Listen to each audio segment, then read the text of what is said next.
pagi anak-anak. Hari ini kita akan kembali memulai kebaktian kita. Ingat ya, kita akan kebaktian 2 kali dalam sebulan pada hari Kamis ya. Kita akan mempersiapkan hati, pikiran, dan diri kita untuk mengikuti kebaktian ini. Kita akan menaikkan sebuah lagu, Selamat Pagi Bapa. Kita bernyanyi bersama-sama.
Kita akan kembali menyanyikan lagu, tapi sebelumnya Miss mau bertanya, siapa sih di sini yang tidak mau jalan dengan Yesus? Semua mau ya? Kita harus bersama-sama jalan serta Yesus. Kita akan menyanyikannya. Pakai gerakan ya. Jalan serta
Ya anak-anak, kita akan mendengarkan firman Tuhan yang akan dibawakan oleh hamba Tuhan.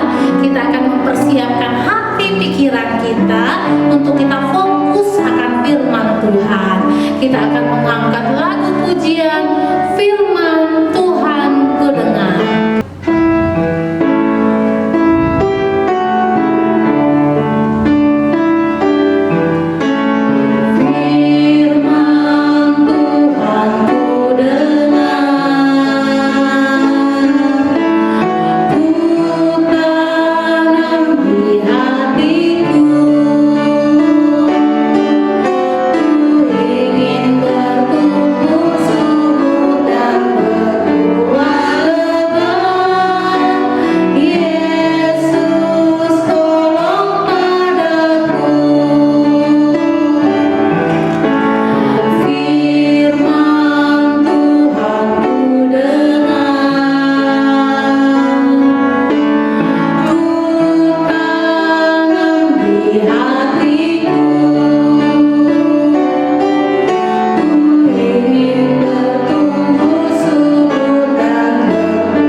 Semuanya, sebelum kita mau mendengarkan kebenaran firman Tuhan pagi hari ini, mari kita berdoa. Tuhan, terima kasih karena hari ini kami beribadah kepadamu. Kami mau bersyukur karena atas segala kebaikan Tuhan. Tuhan, berbicaralah bagi kami karena kami sudah siap mendengarkannya. Terpujilah Tuhan, dalam nama Tuhan Yesus kami berdoa. Katakan amin. Oke, anak-anakku sekalian, salam buat kita semuanya dimanapun kalian berada. Saya percaya kalian anak-anak yang diberkati Tuhan. Coba tepuk tangan semuanya. Iya, pagi hari ini saya akan sampaikan buat kita kebenaran firman Tuhan. Temanya adalah aku bangga jadi anak Indonesia. Nah, menjadi pertanyaan adalah siapa yang bangga jadi anak Indonesia? Coba lambaikan tangannya. Wih, hebat, bangga jadi anak Indonesia. Siapa yang malu karena dia lahir di Indonesia? Nggak suka dia lahir di Indonesia? Ada? Oh tidak, ya bagus. Nah, jadi kita harus jadi bangga menjadi anak Indonesia. Mengapa kita harus bangga jadi anak Indonesia? Yo, yang pertama adalah karena saya dan kamu lahir di Indonesia. Jadi kita harus bangga dong. Oh, saya lahir di Indonesia. Karena saya adalah berasal dari Nias, jadi saya bangga lahir di Nias, di kampung yang paling kecil sekali, yang mungkin tidak kelihatan, tapi saya bangga lahir dari sana. Karena dari sana saya dibesarkan, sehingga sampai hari ini saya bisa ada, saya bisa menikmati hidup. Mengapa? Karena saya dilahirkan di Indonesia, di tempat yang paling kecil, mungkin tidak kelihatan di peta, tapi saya bersyukur. Jadi anak-anakku sekalian, ya, kita bangga jadi anak Indonesia karena kita lahir di sana, kita dibesarkan di sana. Apalagi kenapa kita harus bangga? Yang kedua adalah karena di Indonesia ini, di sini kita belajar. Ya, kita belajar di Indonesia. Kita belajar di Pangkal Pinang, di Sekolah Kristen Kalam Kudus Pangkal Pinang, baik yang di Jakarta juga. Ya, jadi kita harus bangga. Di sini kita bisa meraih cita-cita kita di Indonesia, di mana kita ada. Terus Mengapa kita harus bangga menjadi anak Indonesia? Karena Indonesia itu memiliki keindahan alam, baik flora dan fauna, ya, dengan berbagai macam keunikan, ya, yang tidak dimiliki oleh bangsa lain, negara lain, tapi Indonesia miliki. Jadi kita harus bangga, kita punya keunikan. Jadi jangan malu mengakui diri bahwa saya adalah anak Indonesia. Harus bangga jadi Indonesia. Ketika kamu meraih sesuatu, harus berkata, aku bangga jadi anak Indonesia. Karena dari situ aku bisa dilahirkan, saya dibesarkan, saya belajar, dan saya menikmati alam yang begitu indah. Apalagi kalau kita jalan-jalan ke pantai di Pangkal Pinang, wow, bagus sekali, ya, pantainya indah, alamnya sangat begitu indah. Nah, itu adalah membuat kita menjadi bangga, bukan hanya di Pangkal Pinang, juga di semua daerah, di semua pulau. Bahkan kita Indonesia memiliki banyak bahasa, memiliki tarian yang begitu indah. Nah, keindahan itulah, keunikan itu yang membuat kita menjadi istimewa. Nah, jadi mengapa kita harus bangga menjadi anak Indonesia? Karena pertama tadi, karena di Indonesia aku dilahirkan, karena di Indonesia aku belajar, karena di Indonesia memiliki alam yang begitu indah, baik floranya maupun fauna. Oke. Nah, ada satu cerita di dalam Alkitab, ya. Saya ambilnya dari Nehemia, ya. Ceritanya adalah tentang Nehemia. Nehemia ini siapakah dia? Dia adalah anak muda orang Israel yang ditawan di suatu bangsa. Nah, di sana dia adalah seorang yang bekerja sebagai juru minum seorang raja, ya. Dia adalah yang bekerja di istananya raja. Suatu hari, ya, Hanani dan beberapa orang Yahudi yang saat itu, ya, mereka pergi ke Susan untuk memberitahu kepada Nehemia bagaimana keadaan Yerusalem saat itu. Nah, apa yang didengar oleh Nehemia daripada saudara-saudaranya ini adalah membuat hatinya jadi sedih. Kalau kita baca di Nehemia pasal 1, 2, 3, itu satu kitab Nehemia itu sangat bagus sekali. Dia sangat sedih ketika dia mendengarkan cerita bahwa apa yang terjadi, tembok Yerusalem itu telah hancur. Nah, apa yang dilakukan oleh Nehemia saat itu? Ya, di Nehemia pasal yang 1 itu, ya, apa yang dia lakukan di ayat yang ke-4.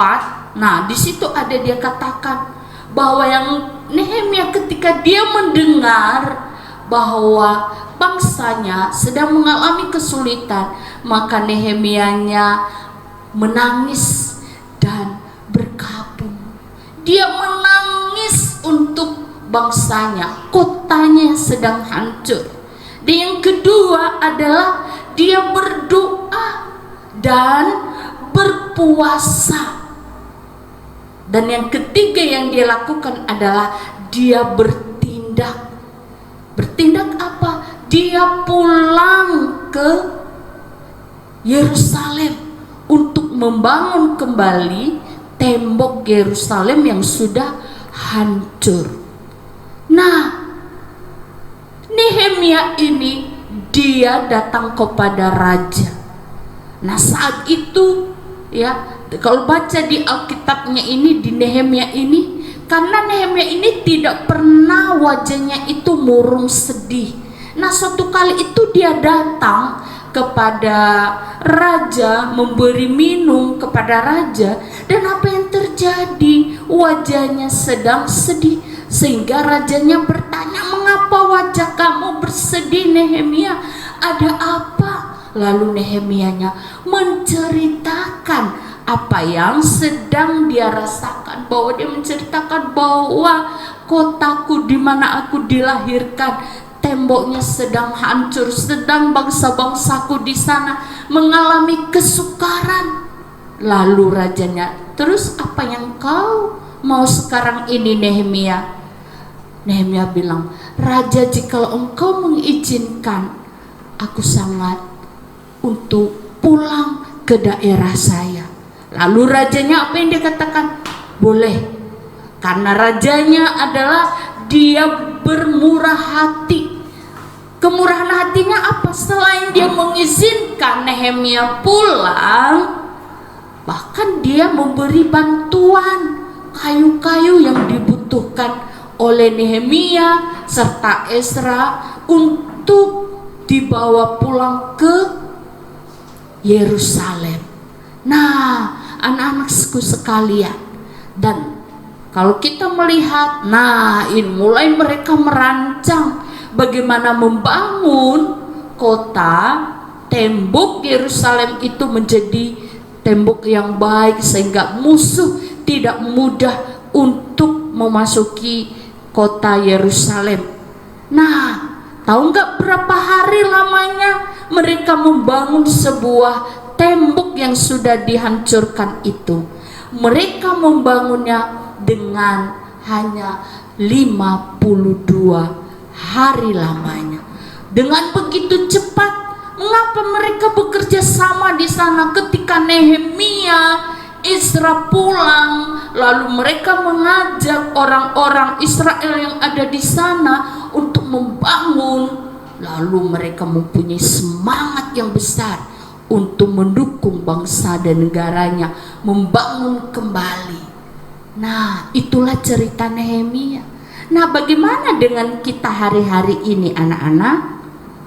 Apakah kita sudah terbeban untuk bangsa kita? Ketika kita mendengar sekarang ini bangsa kita sedang mengalami kesulitan, pandemi yang sudah beberapa bulan ini kita alami, belajar secara online, kemana-mana sangat terbatas sekali. Apakah kita sudah punya hati untuk berdoa untuk bangsa kita? Apakah kita sudah berpuasa untuk bangsa kita? Yo. Kalau belum, mari mulai sekarang ini, di hari kemerdekaan kita, ya, di tahun ini, sebentar lagi kita merayakan 17 Agustus. Ayo kita berdoa untuk bangsa kita. Mari kita berpuasa, kalau bisa berpuasa untuk bangsa kita. Dan kita juga bertindak. Tindakan kita sekarang ini, kalau pemerintah, anak-anak, kalau pemerintah sedang menganjurkan kita untuk mencuci tangan, harus pakai masker, terus rajin berolahraga, apalagi kita harus makanan yang sehat, harus minum vitamin, menjaga jarak. Itu juga adalah merupakan cara kita untuk mendukung bangsa kita. Nah, mulai hari ini anak-anak, mari kita berdoa untuk bangsa kita. Mari kita berpuasa untuk bangsa kita, supaya pandemi ini cepat berlalu, hilang di dunia kita ini. Karena bangsa kita ini bangsa yang kita kasihi di mana kita ada. Jadi anak-anak, saya percaya kamu memiliki kerinduan yang besar untuk bangsa dan negara kita, karena kamu adalah generasi bangsa dan negara. Semangat merdeka! Tuhan Yesus memberkati kita semuanya. Mari kita berdoa. Tuhan, terima kasih untuk firman-Mu yang sudah kami dengar. Kami percaya bahwa kami ada di Indonesia, di tempat kami berada, karena segala kebaikan Tuhan. Terima kasih ya Tuhan, dalam nama Tuhan Yesus kami berdoa. Haleluya. Amin. Oke, anak-anak, ayat hafalannya. Hafalannya dihafal. Dari Yeremia pasal 29 ayat yang ke-7. Yeremia pasal 29 ayat 7. Bunyinya adalah, usahakan kesejahteraan kota kemana kamu aku buang, dan berdoalah untuk kota kepada Tuhan, sebab kesejahteraannya adalah kesejahteraanmu. Oke? Dihafal, diaminkan. Kalau bangsa kita sejahtera, maka kita sejahtera. Kalau kota kita aman, maka kita pun aman. We thank you, Lord Jesus. We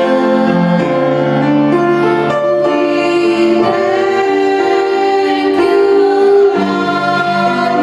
Jesus. We praise your heavenly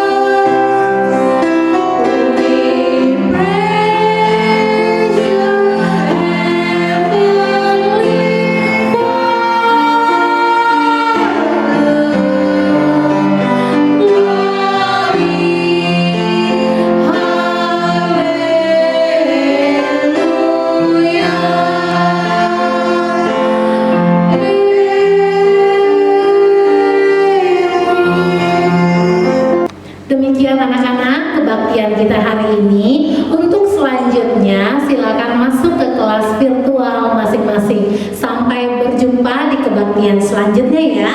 Terima kasih. Tuhan Yesus